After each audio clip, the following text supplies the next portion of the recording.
Chairman بلدیہ وسطی ریحان ہاشمی نے کہا ہے کہ سندھ حکومت نے ہمیں وسائل نہیں دیے۔ 4 سال میں ترقیاتی کام کی مد میں 1 روپیہ بھی ادا نہیں کیا گیا، نہ تو برساتی نالوں کی صفائی کے لیے کوئی گرانٹ دی گئی۔ صرف واٹر کمیشن کی ہدایت پر 1 کروڑ کی گرانٹ ضرور ملی تھی۔ چیئرمین بلدیہ وسطی ریحان ہاشمی نے کہا کہ ہم مشینریوں کے لیے چلاتے رہے کہ ہمیں مشینریاں دی جائیں، ہمیں پیسے نہیں چاہیے، لیکن سندھ حکومت ہمیں کچھ دینے کو تیار نہیں تھی، لیکن ہم اپنے 4 سال کے آخری دن تک جو بھی وسائل لوگوں کو دے سکتے ہیں وہ فراہم کریں گے۔ ان خیالات کا اظہار چیئرمین بلدیہ وسطی ریحان ہاشمی نے وائس چیئرمین بلدیہ وسطی سید شاکر علی اور منتخب نمائندوں کے ہمراہ لیاقت آباد کے ورکشاپ میں 8 ٹریکٹر کی تیاری کے بعد کاموں کا معائنہ کرنے کے دوران کہی۔ مزید کیا کہا، سنیے انہی کی زبانیں۔ 11 اگست لیاقت آباد ورکشاپ میں موجود ہوں، جہاں پر ہمارا میکینیکل ڈپارٹمنٹ، سینیٹیشن ڈپارٹمنٹ کے افسران کے ساتھ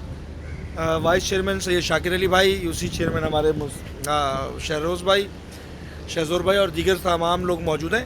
یہ کام پیچھے جاری ہے، جہاں پر ہماری مختلف گاڑیاں اور لیاقت آباد کے لیے یہ تقریباً 8 گاڑیاں، ہم نے ابھی 6 گاڑیاں تیار ہیں اور 8 گاڑیاں آن روڈ ہونے والی ہیں، اور جو ابھی گاڑیاں چل رہی تھی، باوجود اس بات کے کہ ابھی تک جو اویلیبل ریسورسز ہونے چاہیے تھے، شدید گلا ہے ہمیں، لیکن کوشش یہ کر رہے ہیں کہ چاہے ہمارا آخری دن کیوں نہ ہو اس بلدیاتی دور کا، ہم جو لوگوں کو ڈیلیور کر سکتے ہیں، جو دے سکتے ہیں، جو لوگوں کو فیض حاصل ہو ہمارے جانے کے بعد بھی، وہ کوشش کر رہے ہیں۔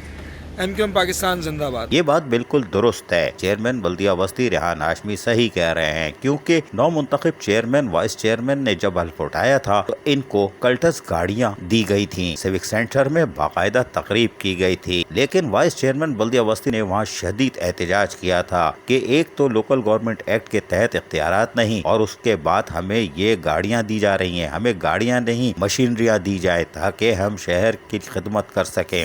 ضلع وسطی کے لوگوں کو ہم مشینریوں کی مدد سے صاف ستھرا ماحول فراہم کر سکتے ہیں۔ سنیے ذرا، وائس چیئرمین بلدیہ وسطی سید شاکر علی نے حلف اٹھانے کے بعد جب گاڑیاں دی گئی تھیں تو کیسے اور کیا احتجاج کیا تھا، اور سے سنیے۔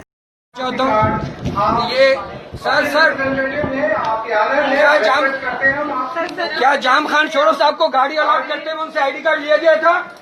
کیا مراد علی شاہ صاحب کو پروٹوکول الاٹ کرتے ہیں ان سے آئی ڈی کارڈ لیا گیا تھا؟ وائی آئی ریسیوڈ اے کال کہ should with your original ID card. Why? This is not the way.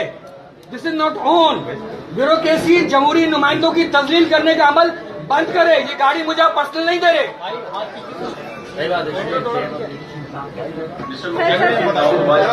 جناب، کل اور آج یہ منتخب جمہوری نمائندوں کی، میرے تمام وائس چیئرمین کی، سندھ کے تمام وائس چیئرمین کی بے عزتی ہے۔ جس طرح انہوں نے تسجیل کا عمل کیا ہے کہ شناختی کارڈ ساتھ لے کے آئیے، نوٹیفیکیشن ساتھ لے کے آئیے۔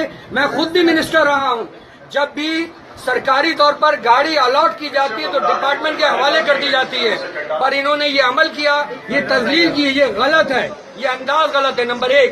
نمبر 2، جبکہ میری بلدیات اتنی بااختیار نہیں ہے، میرے پاس اتنے فنڈ نہیں ہیں، تو ان گاڑیوں کے تحفے کو میں ریجیکٹ کرتا ہوں اور میں درخواست کرتا ہوں کہ میرے بلدیات کو اتنی سرکاری گاڑیاں دے دی جائیں میرے ہی فنڈ سے، تاکہ میں علاقے میں صفائی کا عمل مکمل کر سکوں۔